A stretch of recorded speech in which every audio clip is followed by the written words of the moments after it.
மாம்பழ சீசன் வந்தாச்சு. அடிக்கிற வெயிலுக்கு இந்த மாம்பழத்த வச்சு வீட்லயே ஒரு மேங்கோ ஃப்ரூட்டி பயங்கர டேஸ்ட்டா எந்த ஒரு ப்ரிசர்வேட்டிவும் ஆட் பண்ணாம எப்படி செய்யலாம்னு பார்க்கலாம்.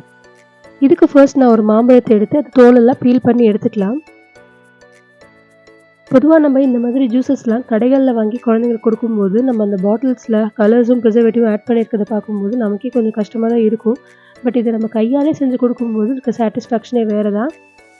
இப்போ இந்த மாம்பழத்த குட்டி குட்டி பீசஸா கட் பண்ணி எடுத்துக்கலாம். டேஸ்ட் வைஸும் எந்த காம்ப்ரமைஸும் இல்லாம பயங்கர டேஸ்டியாவும் இருக்குங்க. இது கூடவே கொஞ்சமா அந்த டேங்கி டேஸ்ட் வரணுங்கிறதுக்காக இதில கொஞ்சமா மாங்காவும் சேர்க்க போறோம். இதுக்காக ஒரு மாங்காவ எடுத்து நான் அத தோலெல்லாம் பீல் பண்ணி எடுத்துக்கிறேன்.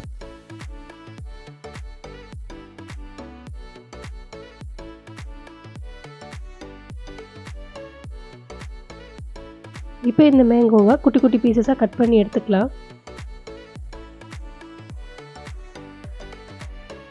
பாதி மாங்காய் எடுத்துக்கிட்டாலே போதும். இப்போ ஒரு பாத்திரத்துல தண்ணிய கொதிக்க வச்சுக்கிறேன். கொதிச்சு வரும்போது இதில 2 கப் மாம்பழம் ஆட் பண்ணிக்க போறேன். இது கூடவே 1/4 கப் அளவுக்கு மாங்காய் ஆட் பண்ணிக்க போறேன். இது கூடவே 1/2 கப் ஹஸ்கா சர்க்கரை ஆட் பண்ணிக்க போறேன். உங்களுக்கு தேவைப்பட்டா நீங்க 3/4 கப் கூட ஆட் பண்ணிக்கலாம். நான் கொஞ்சம் சுகர் கம்மியா இருக்கட்டும்னு கம்மியா ஆட் பண்ணிக்கிறேன். இப்போ இத மூடி போட்டு மாங்காய் வேகுற அளவுக்கு குக் பண்ணா போதும். பாருங்க மாங்காய், மாம்பழம் 2மே நல்லா வெந்துருச்சு. இப்போ இது கூல் ஆனதுக்கப்புறம் இது ஒரு மிக்ஸி ஜார்ல மாத்தி நல்லா பேஸ்ட்டா அரைச்சு எடுத்துக்கோங்க.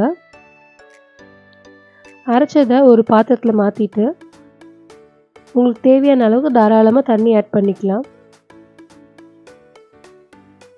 நல்லா கலந்து விட்டு வடிகட்டியும் குடிக்கலாம். இல்ல இந்த பல்ப்போட குடிக்கிறதுனாலும் குடிச்சுக்கலாம். சூப்பர் டேஸ்டியா இருக்கும். நீங்களும் கண்டிப்பா ட்ரை பண்ணுங்க. பிடிச்சா லைக் அண்ட் கமெண்ட் பண்ணுங்க. ஃப்ரெண்ட்ஸ் அண்ட் ஃபேமிலிக்கு ஷேர் பண்ண மறக்காதீங்க. கூடவே நம்ம சேனல சப்ஸ்கிரைப் பண்ணவும் மறக்காதீங்க. Thank you.